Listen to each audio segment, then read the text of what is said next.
Continuation pa rin to ng review problems chapter 3 na review problems ng ideal gases. So as I recall or as I remember, parang tapos tayo sa number 3. So since ito ay ano lang din, nagiging hobby ko lang, hindi siya like hindi ko to nagawa continuously. So nasa number 4 na tayo. So for number 4, yan, 400 cubic centimeters of gas at 740 millimeters mercury absolute and 18 degrees Celsius undergoes a process until the pressure becomes 760 millimeters of mercury absolute and the temperature is 0 degrees Celsius. What is the final volume of the gas? So basic lang nito number 4. So bago lang to. So you just need to understand the formula na gagamitin mo. So move ko lang to konti. Yan. So for number 4 tayo.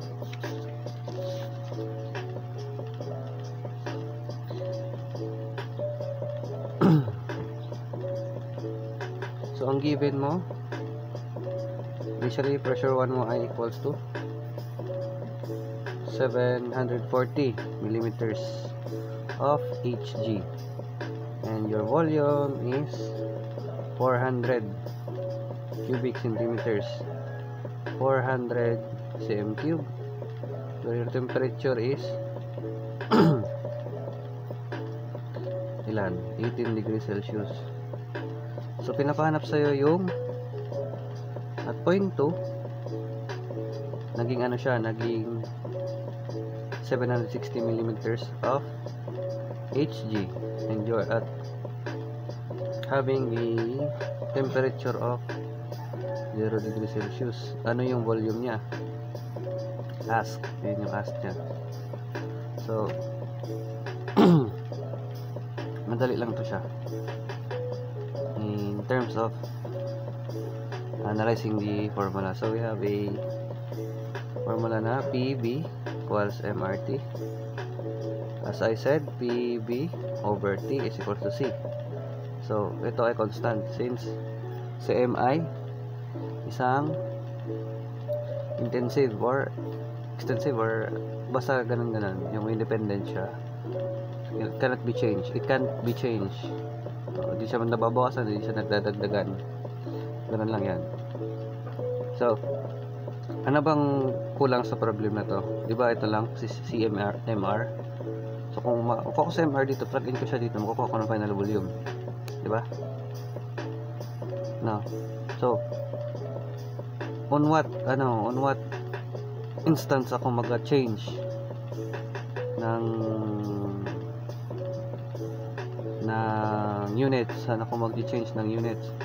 So ito pwede ko siya i-convert into meters, diba? So since ito ay absolute naman, conversion muna tayo ng pressure. So 740 millimeters of Hg is multiplied by 101,325 Newton per meter squared or pascals yun siya, over 760 millimeters of Hg. So cancel out, ilan yan siya? So 740 over 760 by 101,325, that is 98658. Dahil 50 plus ka na, madaling nabali ang buto dahil humutulo ito. Ang dami kong ginagawa. 0.55. Naging pabigat pa ako sa iba. Kaya araw-araw. 0.55, 3 Newton per meter squared. So okay na siya. So therefore, MR is equals to PV over T, which is yung P natin is ito 98658.5526 or 553 Newton meter squared times, convert natin ng ito, convert natin into meters, 400 cm cube. Paano ba mag-convert? Paano ba mag-convert niyan? So ganyan lang, cm raised to cube is equals to 1 cubic meter over temperature natin, raw pa yan. So gawin natin to siyang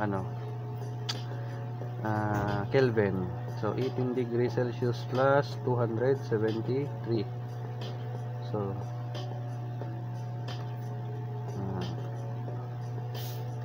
3 plus 18. Ito naman ay times natin ng 400 times 400 over 100 raised to cube.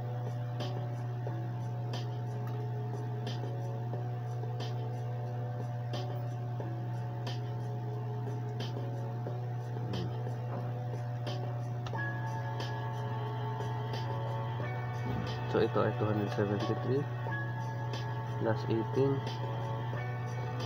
ng Kelvin, degree Kelvin yung siya yung unit niya. Ito ka cancel out, may Newton meter ka na dyan, or Joule yan siya.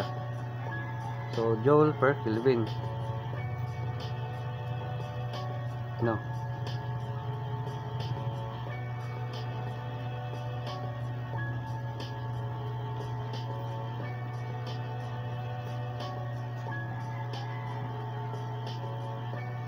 so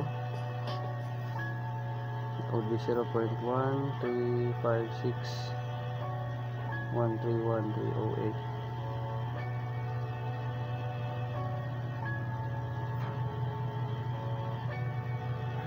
Newton meter Kelvin.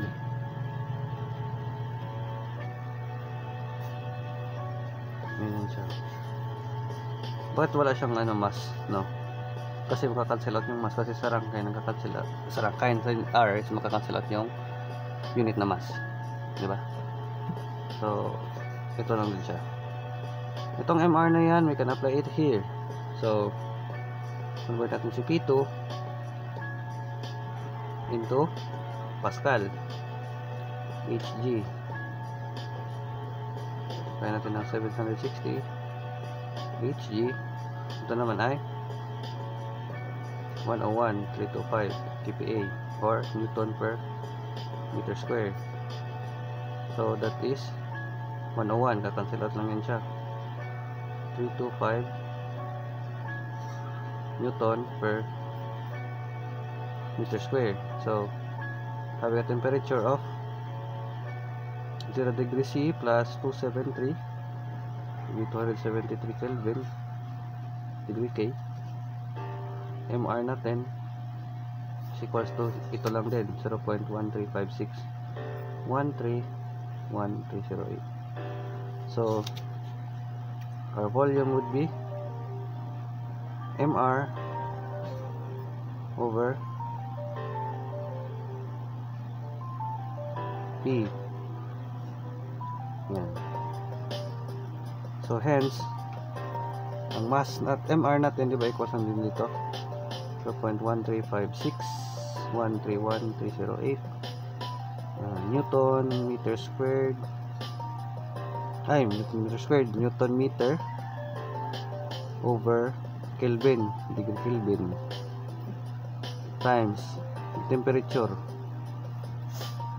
273 degree Kelvin. So kakancel out to, cancel out over pressure na 101.325 Newton meter square. So ito kakancel out, so may volume ka na. Kasi ito pag reciprocal yun, matataas m squared times m, magiging m cube siya. So divided by 101, 325 multiplied by 273.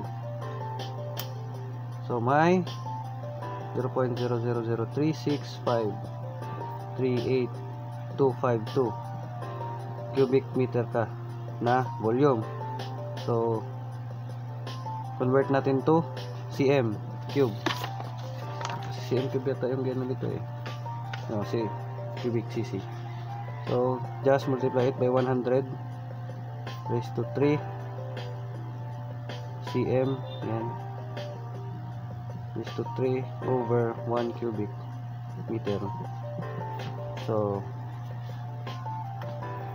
yan, answer times 100 raised to 3, it will be 365.4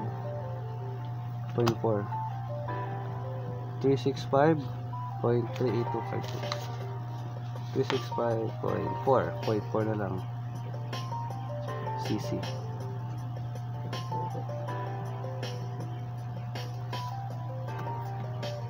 For number 5 naman,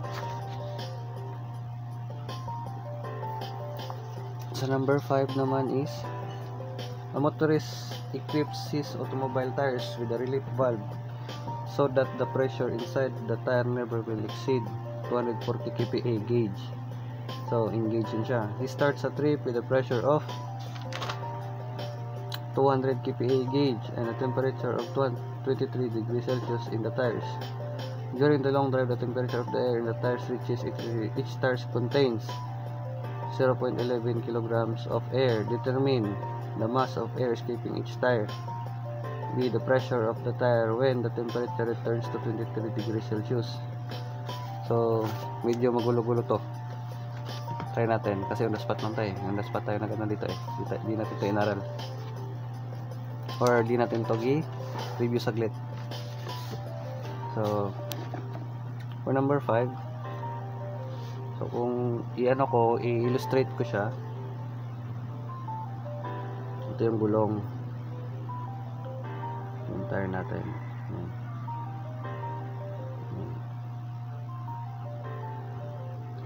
Yung tire. So naglagay na siya ng relief valve. Ito relief valve. Ito relief valve natin.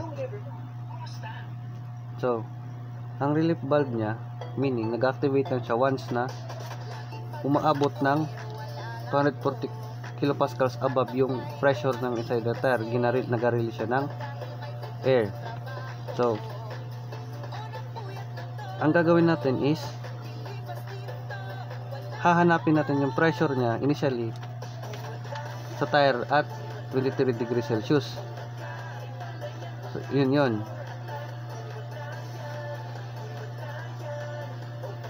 Tapos i-minus natin sa magalabas na air kasi magalabas siya ng air eh, 240. Makukuha natin yung sagot. So ganun lang yan sa according sa naintindihan ko. So try daw natin yung relief valve niya. May relief valve, pressure relief valve, lagay natin PRV relief valve, ganyan 240 kPa, naka-gauge pa yan. So ang pressure niya initially P1, nag-start siya sa P1 200 kPa gauge and the temperature 23 tires. So assume niya yung volume natin is constant, diba? So therefore volume ng 1 at saka volume ng 2 is equals lang. So at pressure 1 may 200 kPa ka gauge plus Jesus naka-kPa siya, no? 101.325 kPa para makuha natin yung absolute pressure. So 200 plus 101.325, that would be 301.325 kPa. having a temperature of Guys, ako si Alvin T1. Patrimonio at welcome sa GOAT. Having a temperature of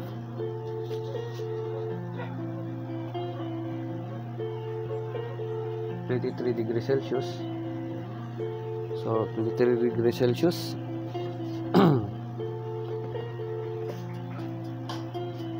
Add lang natin ng 273 para maging Kelvin siya. So shift to muna to. So 23 degrees Celsius plus 273, that is 296 Kelvin. So wala tayong volume, pero may mass tayo. So volume 1 would be mR T over P. So M natin is may mass daw siya na 0.11 kilogram of air multiplied by R na ilang R. So R ng air, if I can recall, ilan ba yun siya? 287.08 joule. Okay, so 287, check ko daw, naalala ko pa. Sana tama tayo. 287 ba? Ayun nga, 27. Ito air. Ito R ng air. Sa likod siya ng libro. Yung R niya sa joules, kaso nga joules lang, hindi siya kilojoule. 27.08 kilojoule, joule per kilogram degree Kelvin. So ang pressure natin naka kilojoule yan siya. Tapos divide mo natin to ng 1 kilojoule is equals to over 1000 joule. Tapos ito naman multiply natin ng temperature niya na 296 degree Kelvin. Tapos multiply by the pressure na ila 301.325 kilo Newton. Rather kilo Newton pala, meters per minute. Cancel out to. Cancel out to. Kakancel natin to.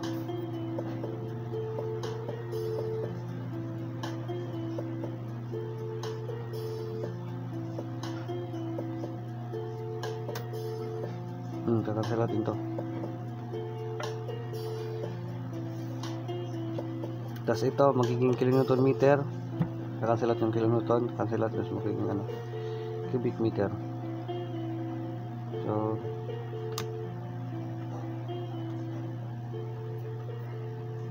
ito ay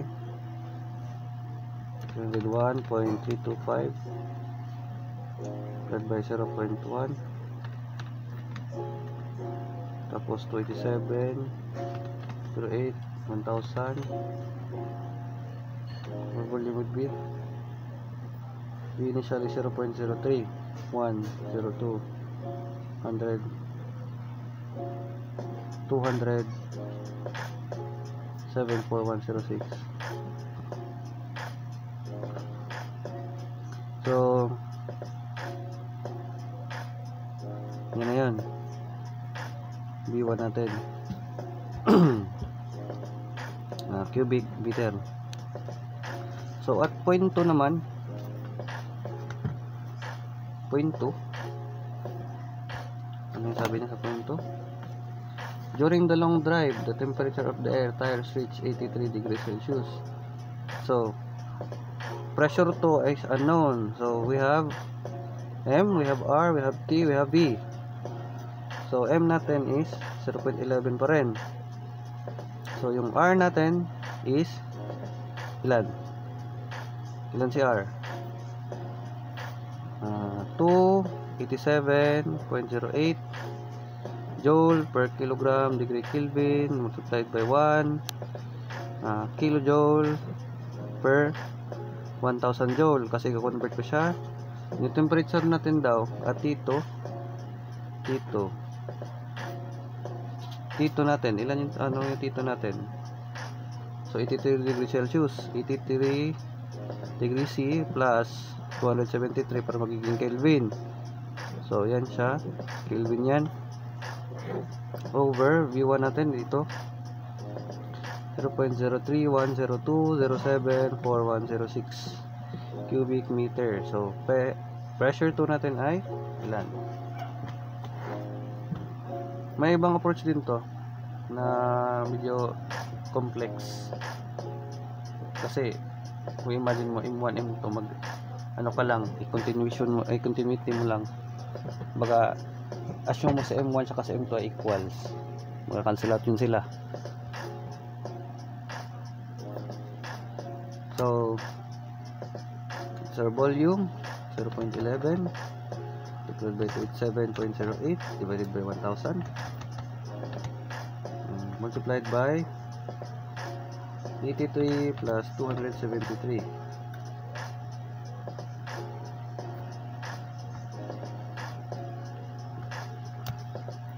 So may 362 tayo na 0.404.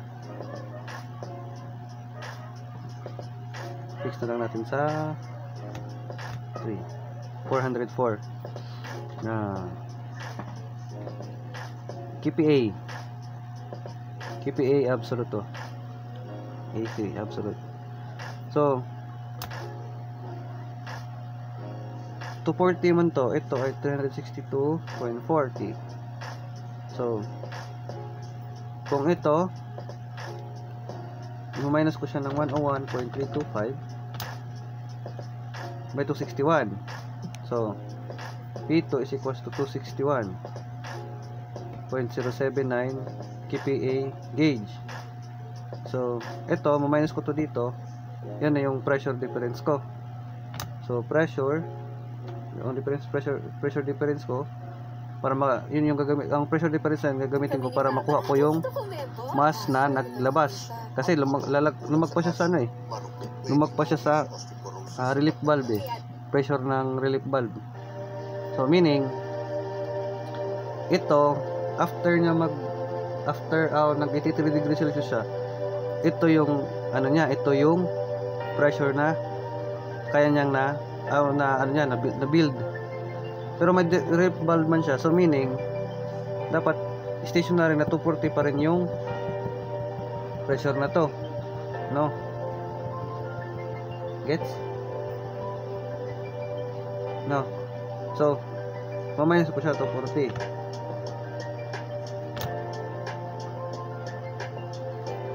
So may 21.7 lagyan natin PD pressure, change in pressure, may 21.079 kPa gauge ka. So yun yung lumabas, yun yung sa air na yun, no? Yun yung sa air na yun. So to get that, ilan yung mass is equals to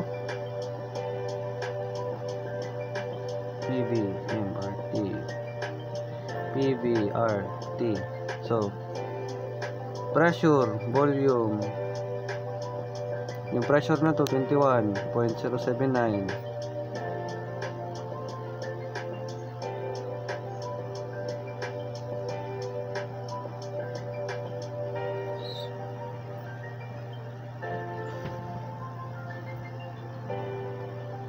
volume na 0.031020741106 over R na 287.08 over 1000. Coordinate din na. Oo, sige. Kasi ito ay kPa. Ito naman ay cubic meter. Ito naman ay joule per kilogram degree Kelvin. So ay joule, so magiging ano to siya, kilojoule. Tapos temperature na, ilan yung temperature? Ito pa rin 83 273.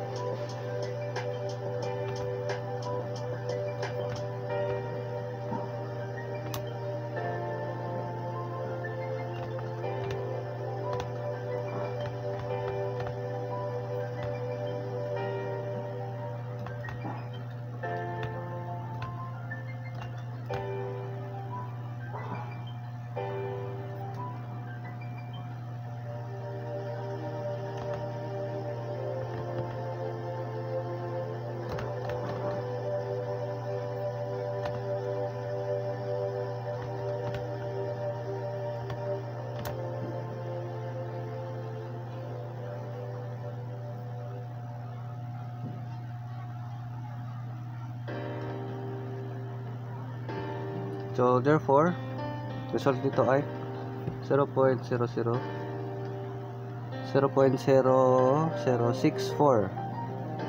kilograms. Kasi cancel out to. Ito naka-degree Kelvin na cancel out. Cancel out din yan. Cancel out. Cancel out dito yan.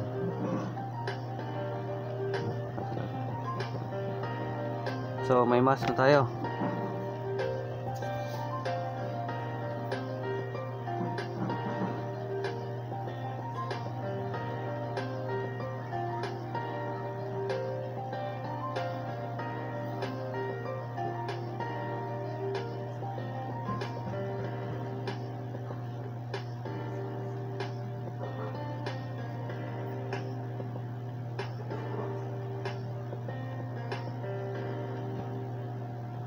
Mass na ilan?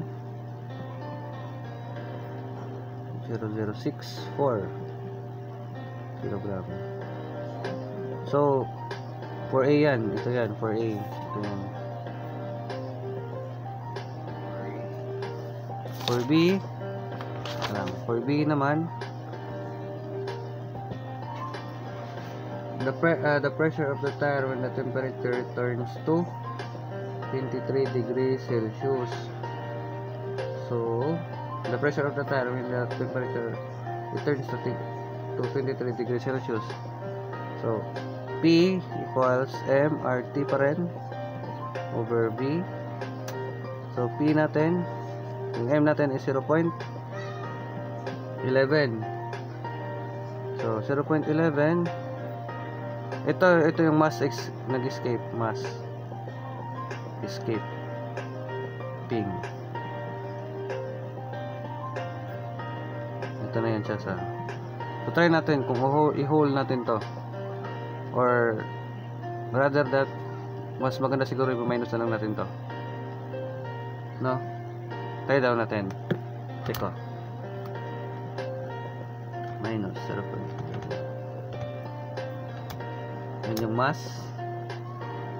Yung R nya is still 287.08 divided by 1000. Then temperature nya is 23 ba yun? Degrees Celsius, so that would be 200 Kelvin. I mean 296 rather. 296 over volume na 0.03 102 07 4106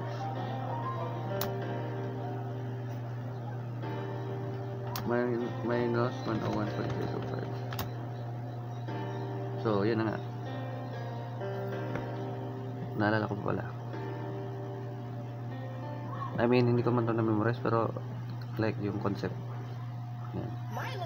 Ma-minus ko yung, di ba may ano tayo, may mass na binigay. So nag-escape ang air due to the increase of temperature and pressure. Then sa relief valve, yung nag-escape na yung air na doon, bale ang mass ng air na doon, kahit umabot siya sa ganitong ano, ganitong pressure na to, 261 gauge, mass is still the same kasi contain siya ng volume na constant. So Ito, di ba ito kilogram na to? Mass. So your R would be 287.08 joule per kilogram degree Kelvin over 1000 joule para maging kilojoule to, di ba? So ito naman sa temperature naman magiging 96 degree Kelvin. Yan. So ang volume natin same pa rin sa volume ng tire kasi constant nga, which is 0.3 03102074106 cubic meter. So pressure would be ilan yan? 283.79